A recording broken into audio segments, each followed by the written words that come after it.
तो यार मैं आप सभी को बता रहा हूँ, अभी आप भले कितना भी 16-16 घंटे पढ़ लो सारे दिन, अगर आप लास्ट के एक हफ्ते में सिलेबस को 2 बार रिवीजन नहीं कर पाते हो, यानी आपको आखिरी के 3 दिनों में पूरा सिलेबस को रिवीजन करना ही होगा। और अगर आप आखिरी के 3 दिनों में सिलेबस को रिवीजन नहीं कर पाते हो तो अभी 16-16 घंटे पढ़ने का कोई फायदा नहीं। तो इस वीडियो में मैं आपको बताने वाला हूँ कि मैंने जो अपना प्रिपरेशन है वो कैसे मैंने अपना प्रिपरेशन को कंटिन्यू रखा था, जिससे मैं अपने सिलेबस के रिवीजन को आखिरी के 3 दिनों में कर पाया था। तो इस वीडियो में बने रहें। तो सबसे पहले बात करते हैं मेरे रिसोर्सेज क्या क्या थी। तो मेरे रिसोर्स थे कोचिंग मॉड्यूल्स, मेरे पास आकाश के मॉड्यूल्स थे और एनसीईआरटी बुक और एलन का डीएलपी टेस्ट सीरीज। मेरा 1 ईयर का प्लान था एलन का डीएलपी टेस्ट सीरीज का, तो उसका पैटर्न कुछ ऐसा था। टोटल हमारे पास 26 टेस्ट थे। एलन का टेस्ट या कोई भी टेस्ट सीरीज का एक स्पेशल बात होता है, जैसे पहले पार्ट टेस्ट होता है, फिर कुछ पार्ट टेस्ट का एक माइनर टेस्ट होता है, फिर उस सारे माइनर टेस्ट का एक मेजर टेस्ट होता है। इसी ये सीक्वेंस सारा फॉलो करता है। आपके नीट में टोटल 98 चैप्टर्स है। इस 98 चैप्टर्स को जो कोचिंग्स वगैरह हैं वो 10 पार्ट में डिवाइड कर देते हैं। जैसे यूनिट 1 में 10 चैप्टर्स था, यूनिट 2 में 10 चैप्टर्स था, ऐसा ही करते करते यूनिट 1, 2, 3, 4, 5, 6 लेके टोटल यूनिट 10 था। तो इससे क्या एडवांटेज मिलता है कि अगर आपको कोई बहुत ही ज़्यादा इंपॉर्टेंट क्वेश्चन करना है तो आप अगर सिर्फ उसी टेस्ट सीरीज का जो 180 क्वेश्चन है, कोई यूनिट टेस्ट 1 का आप अगर 180 क्वेश्चन कर लिए तो आपके पास उन 10 चैप्टर्स के मोस्ट इंपॉर्टेंट क्वेश्चन आपके पास होंगे। तो इससे क्या होगा, आप उन 10 चैप्टर्स को बहुत ही जल्दी रिवीजन कर सकते हो। तो मैंने अपनी रिसोर्स की बात कर ली, आकाश मॉड्यूल्स, एनसीईआरटी और टेस्ट सीरीज। अब मैं आपको बताने वाला हूँ कि मेरा अप्रोच क्या था।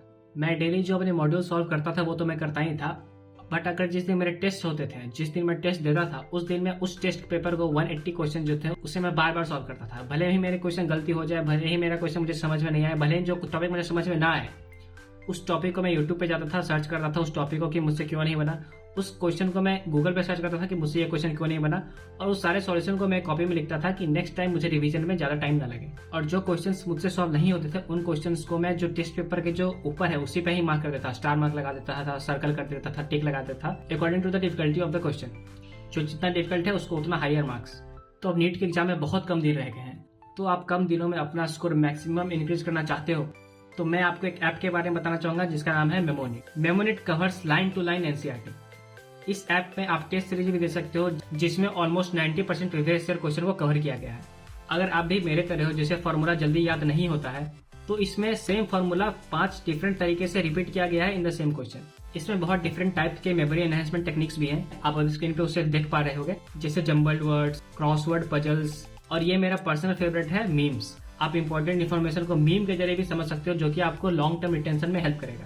तो आप मेमोनिट ऐप को डिस्क्रिप्शन में दिए हुए लिंक से डाउनलोड कर सकते हो, और अगर आप इसका सब्सक्रिप्शन लेना चाहते हो तो आप मेरा कोड नीरज 300 यूज कर सकते हो, जिससे आपको एडिशनल डिस्काउंट मिलेगा।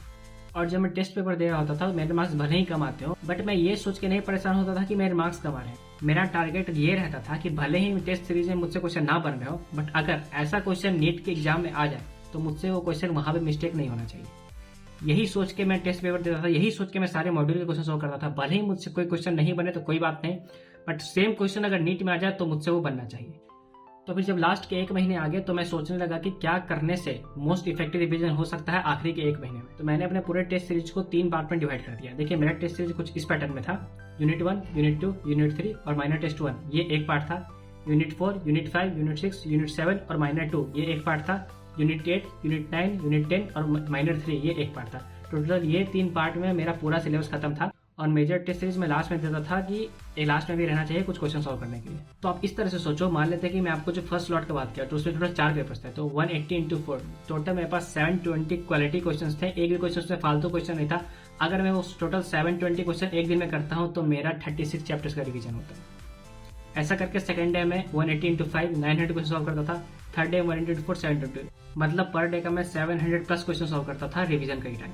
और एक्स्ट्रा मॉड्यूल के क्वेश्चन तो मैं सॉल्व करता ही था, मतलब आखिरी के 1 महीने में सारे दिन पढ़ते रहता था। अब ऐसा नहीं है कि मैं 700 क्वेश्चन कॉपी पे सॉल्व करता था, मैं 700 क्वेश्चन पढ़ता था। हाँ ये पढ़ता था, मैं मन में सॉल्व करता था। अगर मुझे लगता था कि इसका मैं सॉल्व कर पाऊंगा तो उसे मैं स्किप कर देता था, और मुझे ऐसा लगता था कि ये क्वेश्चन मैं सॉल्व नहीं कर पाऊंगा, सिर्फ उसे ही मैं पेन पेपर में सॉल्व करता था।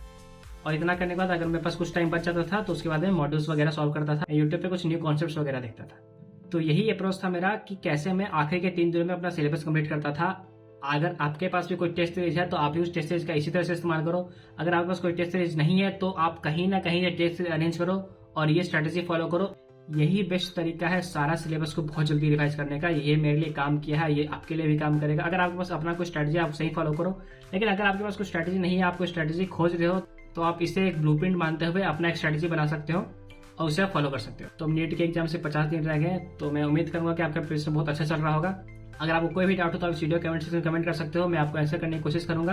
अगर आप चाहते हो कि मैं कोई न्यू वीडियो लाऊं, कोई स्पेसिफिक टॉपिक, तो वो भी टॉपिक आप इस वीडियो के कमेंट सेक्शन में कमेंट कर सकते हो, मैं उस टॉपिक की वीडियो लाने की कोशिश करूंगा। तो मिलते हैं नेक्स्ट वीडियो में, तब तक के लिए बाय बाय।